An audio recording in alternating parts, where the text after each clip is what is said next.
Hello, and welcome to my pick of the top 3 most brilliant games that were played in the 2020 Online Chess Olympiad. Now, this is a prize where I've got a panel of judges very interested, sponsored by Gazprom, a general partner of the Olympiad. They're awarding this best game prize. I don't know how they're going to do it, if they're going to bring the medal over. But let's, before we go into this, talk very briefly about the 2020 Olympiad. Now, for me, I think it was a great success. It brought together over 160 different nations in competitive fighting online. Of course, it wasn't without its ups and downs. Internet, unstable internet, such as life. But it really was a brilliant event to watch, and it brought in lots of viewers to the sporting event from around the world. And I was lucky enough to commentate on the final for chess.com, but there was much commentary going on in various places, and it really was fascinating to watch. I think a brilliant format, bringing together females, males, juniors, and the Armageddon made it extremely exciting. Now, this is a brilliancy prize, so we are expecting something special, and I'm going to go through the 3 games I picked, paying most attention to my number 1 choice. We're starting my 3rd choice, and this is the one which we're going to go 3-2-1, 1 being my top choice for the brilliancy prize. And the brilliancy prize is really, like I say, when something special happens. There's always been a debate between the best game prize and the brilliancy game prize. Now, this first game, I suppose you could say, is the best game prize, and I'm a little bit biased here. It's obviously a subjective thing, because what Black does in this game is something that I've been trying to do throughout my life. This is the game Valentina Genina of Russia versus Tisi Agaro of Hungary on the female board, and it was a big upset with Black winning. I say big upset, obviously Garo's a great player, but when I've been playing the Dutch defence, I've always just tried to checkmate my opponent on the king side. And for me, this game struck me as just the kind of thing I've been trying to do, but put into brilliant motion by Agaro. I think Agaro did a fantastic job here of building up a lovely attack and executing. So we're going to go through the moves quite quickly. It starts off with a sort of Nimzo Indian like opening. This move, quite a solid reputation, Bogo Indian, Nimzo Indian. It's a favourite of players who want to take a lot of sting out their opponent's attacking setup. Genina, a very attacking player, and this setup does take sting out of it. And the following position we get around here, now there might be a threat really worth watching here of white playing c5 and a3. So if you go d6 without thinking, which is a bad move, then this move c5 followed by a3 leaves your bishop very embarrassed. But this kind of structure we see here is very common. White has a bit of a space advantage, Black very solid, often a fight for e4. And I really just like the way that Agaro plays this game. She you know, it's quite a quick time limit they used, and I think there were some very nice moments. The first thing that she does, which is correct, is swap off this knight. If you can swap these knights off, it generally helps Black. Black is more cramped. Swapping off a piece when you're cramped is a good idea. So that knight is removed, and now d6 is played. You have 2 main breaks here, e5 or c5, but as we're going to see, there is another option. Genina now places her pieces in the middle. Black develops. I don't necessarily like this next move, a3. I think Genina may have preferred something like queen c2 here.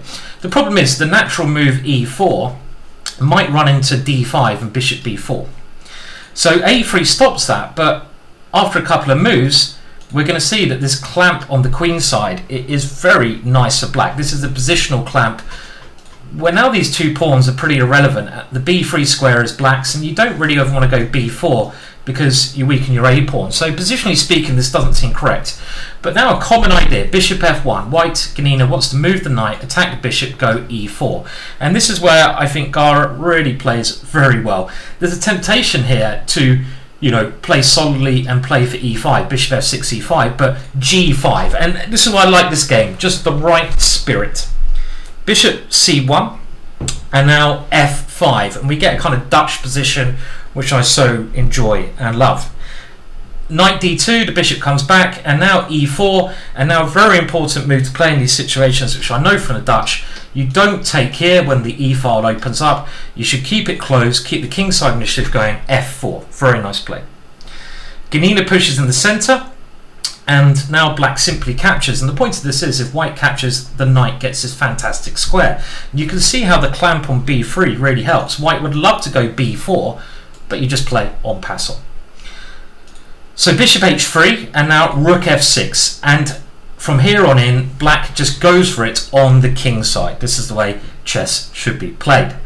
Pawn takes, rook h6, bishop g4, and now taking here, opening up that area of the board, and this makes it impossible for white to capture a pawn. Pawn takes here, rook h1 checkmate, and if you play f takes, look at these brilliant diagonals crushing. So it's, you know, the white king is in a lot of danger. So queen takes, and now knight c5 occurs, and just the harmony in black's pieces I like. Maybe white was okay somewhere, but this bishop on b7 very strong, and I just like the way now the black queen comes around, but also with the idea of coming here.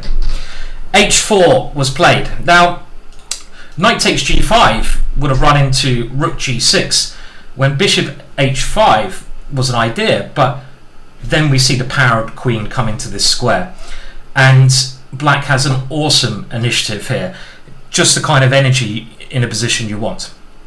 So h4 played, and now black just takes on h4 and plays rook g6, and it's just all these pieces working so well.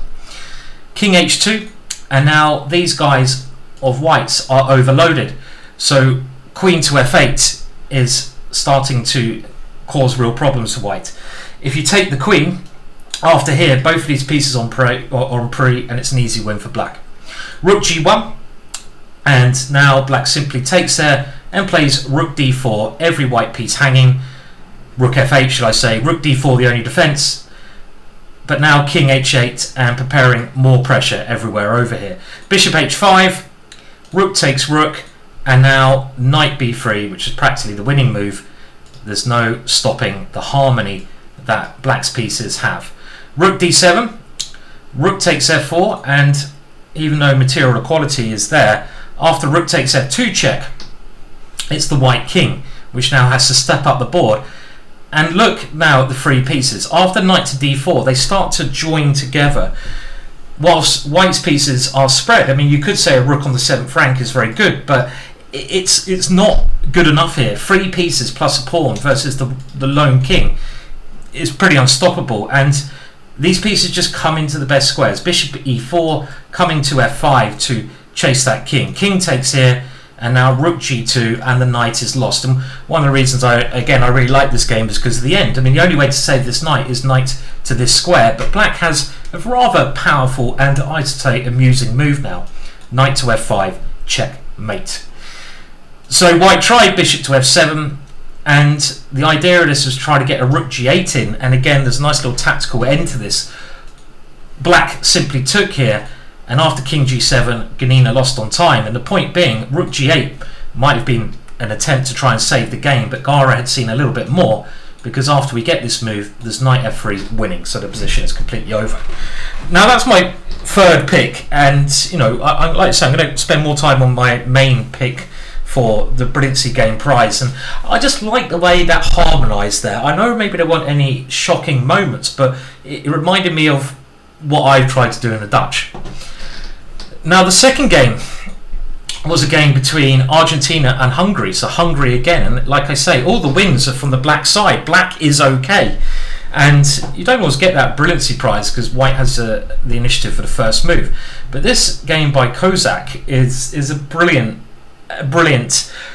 and actually quite similar to my number one pick of best game prize. The checkmate pattern that we see in this game, it's quite a short game, is similar to the one we see my top pick for best game prize, and it's knowing these patterns which will make you a stronger player. And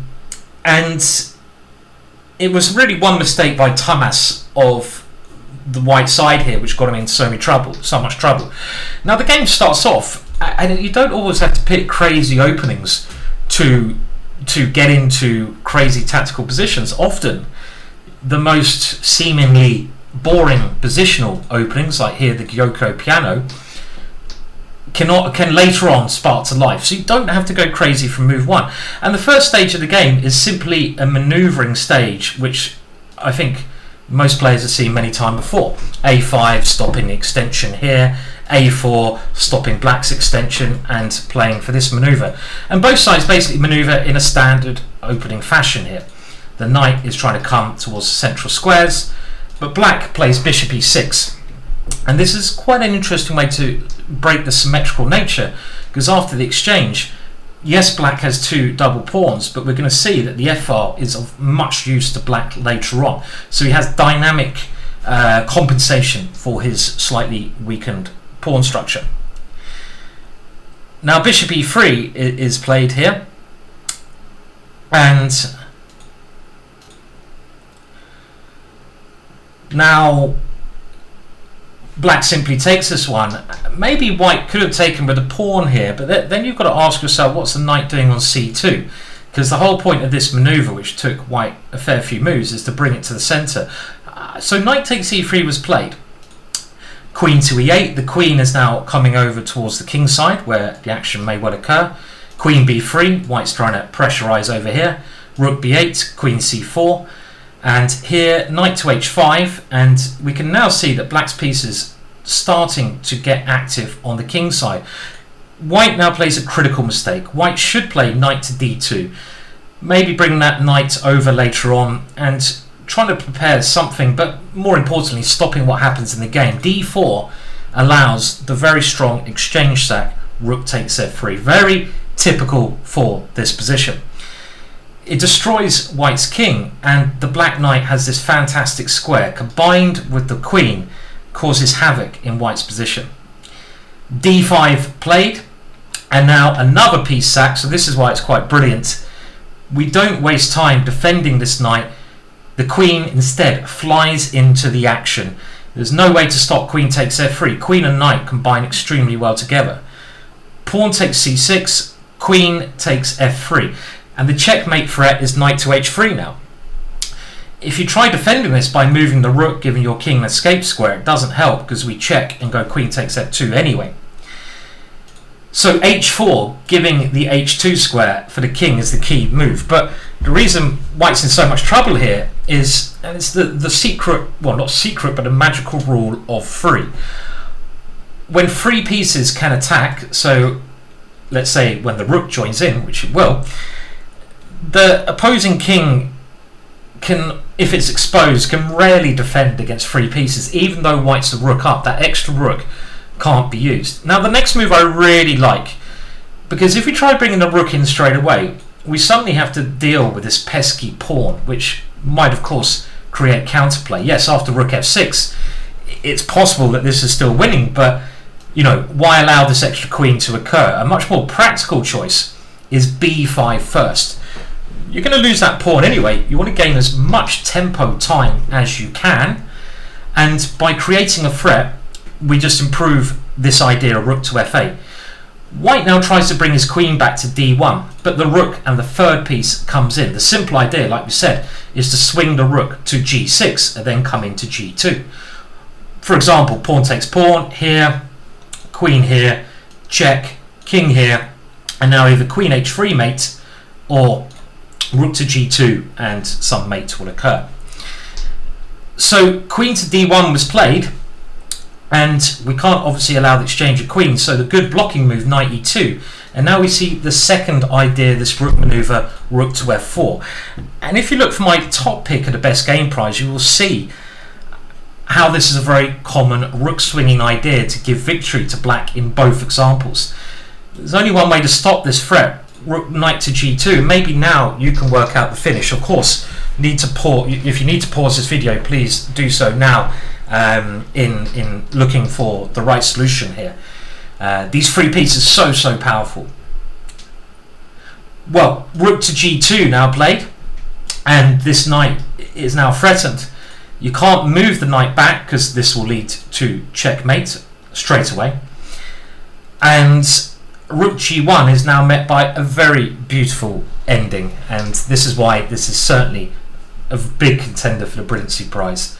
Queen takes g2. Lovely. We'll love a queen sacrifice, and after rook takes h4, and this is a beautiful checkmate on the board. the Anastasia Checkmate is the name of this, and it actually comes from a German book where the author, I can't remember his name, talks about this checkmate. He's the first person to coin this particular pattern of knight stopping the king from retreating, often combined with a rook. So certainly a brilliant game. Now I was thinking of awarding that number 1, but to me there's only one game that deserves to be the 2020 Olympiad Best Game Prize, and it's one of my favourite players, and we're going to look at that game now, and it's the game of Alexei Shirov, and he is playing against Italy, and he's playing against Divny. Now Shirov is an absolute legend. He's a brilliant tactical player, and even though he's got a bit older now, he, as we're going to see, has this amazing tactical and attacking style. One of the best attackers ever. He never has become world champion. He had some issues getting there in the past, but his sacrificial play is stunning. And this game, just some of the variations I'm going to share with you, hopefully will convince you it's the best game for the 2020 online thing. And I hope Gazprom, the sponsors, decide with me that this deserves the best game prize. Now again, it starts off with not too much action, and it starts off with a Slav, which Shirov is an exponent of mainly, and now e3 is quite a quiet variation. This allows black to develop the bishop, and the point of white's play is to now play knight to h4, trying to gain the bishop pair. Bishop to e4 is now the latest wrinkle, and this is trying to provoke the next move, which is f3, trying to say to white, okay, f3 does weaken your structure somewhat on the dark squares, for example here where you're a little bit less defended, and also maybe more importantly on this diagonal, because g3 is not as easy to achieve. So white now continues, queen b3, queen c7, and now the latest try from white in this position is to capture that bishop, castle queenside. And white's sort of relying on his two bishops and nice centre to gain an advantage, but this exchange has given black the h-file. Black has the h-file, pressure towards h2. Black is very solid in the centre of the board. Black can't take here straight away because of b7, it's worth noting that, but black doesn't need to do this. After knight bd7, it's a very hard position for white to break down, and knowing Shirov, he would have been very tempted to castle kingside here, gaining an opposite side castling position, when moves such as b5 and just opening up there with a sacrifice would have come possible. But the real excitement starts a little bit later, so let's get there. Now white takes on d5, and the first new move of the game comes here. Previously queen b6 has been played, which would lead to very risk-free advantage to white. Very small advantage, but risk-free, two bishops. Queen b8 is a much more riskier move, but Shirov wants to attack b5, b4 and use these pawns. He wants the queen in that attack. Now h4 was played by white, trying to get ready in case black castles. I would actually suggest this is the first new move, queen b8, that an idea that white should investigate in this position for novelty factor is the central push e4. To me, this makes a lot of logical sense. Black has played this queen b8 move, which gets in the way of the development here. The one idea is to play b5, but if black can't get that in time, white should do something before black can build the attack as in the game. And one quite nice variation of this e4 is, for example, let's say black plays the natural pawn takes e4, and e5, a very standard move in this type of structure. Well, now there's bishop c4 attacking f7, and if white castles, I was investigating the new idea h4, and this is just very interesting. My idea is to play h5 and to get my attack for whiting first. For example, if black now grabs a pawn with pawn takes d4, we can even play h5 in this position, leading to some very chaotic, which I check quickly with the computer, variations, where we're going to take here, let's say pawn takes here, and there is a mate threat for white already. Very intriguing stuff. So this idea of e4 could be, if you're an opening theoretical guy out there, then maybe a place to start. h4 was played instead, but now after b5, black's play is quite good, and a4, black castles, and now a5, taking away the idea of knight b6, knight c4. This is white's idea to try and close it up, but black does have the c file. And now we see Shirov play in a very, very impressive way. This is really, from this moment on, why I think it's the best game price. If I was black here, I would be thinking about something like bring the knight to c4, but that's a very important defender, and I'd be quite scared of g4. And the move queen g3 is very clever, because Shirov uses this queen as an active deterrent to white's attack. It stops g4. You're putting your queen into the area of the board you should be weakest, because that's where your king is. But it really annoys white on the king side, holds his attack up, and gains time on the queen side. So rook g1 now played, and white's idea is to kick this queen away and go g4. But now Shirov plays with the energy he is so well known for, fire on the board, rook c4. A beautiful first move, offering the rook, trying to double up, increasing the pressure. If the rook is taken, black's counterplay is clear after something like this, attacking the queen moves b4. And it should be easy to see that black's attack is coming first. Material is not so important when you're castled on opposite sides of the board, so Shirov will be loving his position here. The queen g3 is giving him that extra tempo of 2.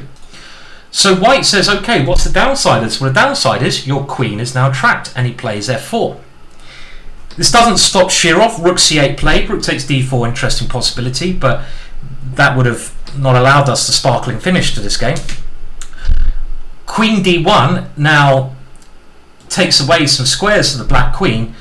Black continues with b4 energetically, knight e2, queen g4. Just look how that queen seems to be in so much trouble. Knight to c1, and now the magic, and this is simply Shirov-esque beautiful. Most people here would just swap queens without thinking, because the queen, it doesn't seem to have any options, but not Shirov. He plays knight to e4, offering his queen for absolutely nothing, it seems. And this is simply beautiful. And you can remember the Anastasia checkmate we looked at in the last game. Well, the point here is white doesn't take the queen, but if he does take the queen, we go knight takes d2, and the most basic version of the Anastasia checkmate is now if white plays the inferior move, king to a2, we play b3, and after say knight takes b3, the same checkmate pattern. And it's amazing to see this checkmate pattern occur in my second and first choice. Now the much more magical line, which I'm sure Shirov must have calculated, and the reason I picked this as best game price is because the forest of possibilities hidden behind the actual moves, and I'm sure Shirov would have seen these ideas when he gave up his queen. And sometimes the unshown, the hidden, should be awarded brilliancy, even what lurks under the surface. It's like an iceberg. You might just see the tip of an iceberg poking out of the sea, and you might think, well, that's very small, it's not impressive. But if you could see under the sea, there might be a mountain's worth of iceberg there. So what you see at the tip of the iceberg, of course, is where the phrase comes from, is only a small part of what's happening. And here, let me just show you what could be happening after, for example, king a1. Well, Shirov would have no doubt have played b3, threatening this Anastasia checkmate. And there's some beautiful lines here. I mean, first of all, if white grabs more material, there's no way to stop this checkmate. So this doesn't work. The only way white can do this is by trying knight to a2, blocking this file, and after rook to a4, threatening checkmate. This is a very forced line, bishop to b1. And the question remains here, what does black now do? Now I think maybe what Shirov had at least definitely seen, he would have seen pawn takes pawn. This has to be captured because now there's a knight b3 checkmate. And when you're trying to analyse these long lines, if you can see you have a perpetual check somewhere, it's a nice backup call. And at least here, black can go check, check, get a draw. But there's a really stunning move, which I think the magician would have seen. What is the move? It is knight to c5. Absolutely phenomenal. The point of this move is to threaten checkmate. And if the knight is taken, the other rook can now come into the game because there's no pawn guarding that. And we're threatening rook takes a2, and the other rook coming over. It's astonishing. If white tries to give his king an escape square with moves such as b4, bishop f6 is checkmate. Every black piece playing. And apart from b4, what else can white do? Queen d1 or any other move falls into rook takes a2 and rook takes a5. The same checkmate we saw in my second pick. I mean, maybe I've just got an affinity for Anastasia Checkmate.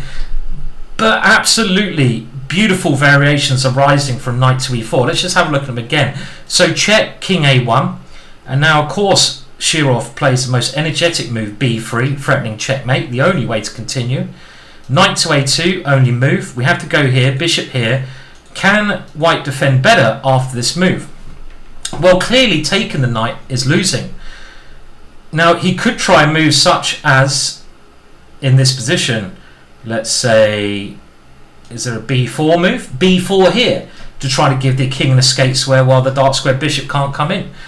But now Shirov would throw another piece into the attack, and I think here just rook takes b4. Yes, white's a queen up, but black is literally attacking with every single piece. The bishop also has a point there, and after some move like this, it's going to be checkmate, and I don't think white had anything better with the discovered check here and knight c2 next move. For example, king a3, knight c2 mate. You can just stare at that position for a little bit if you feel it's appropriate. Some positions deserve a little extra long look, like a beautiful woman walking down the road. Don't look too much, you might get in trouble, but a little look, like, ooh, yes. So there it is. So instead of taking the queen, white played bishop e2. So back to the game, and queen f5 was now played with some discovered checks, bishop d3, and Shirov went for the win with knight on d to f6. Now, if he can get the knight to g4, he stops all the play, so g4 is the only idea, and now the second part of this brilliant game, knight takes g4, happens anyway. And we get a very similar version to that last queen sacrifice. Rook takes g4, queen takes g4, so he gives the queen up for a second time on this square. Queen takes g4, and now after check, king here runs into this checkmate, as we've seen. So king a1 is better, but now there's simply rook takes c1 because white hasn't got his rook, and this will lead to checkmate with b3 coming up very shortly, as I'm sure you can see. Bishop b1 doesn't help, even just rook takes h1 is enough to win, but white resigned because of the following continuation, king a2, b3 checkmate. So certainly for me, that game deserves a brilliancy prize. It had queen sacrifices, it had beautiful combinations, beautiful iceberg tactics below the surface. It really was a stunning game, and those are my 3 picks for the Gazprom Brilliancy Prize at the 2020 Olympiad. I hope you enjoyed them. Thank you to FIDE for giving me the opportunity to share my thoughts on this. There's other judges out there who've given their thoughts, and I recommend you take a look at their videos as well. But I'll be back again soon. Thank you very much.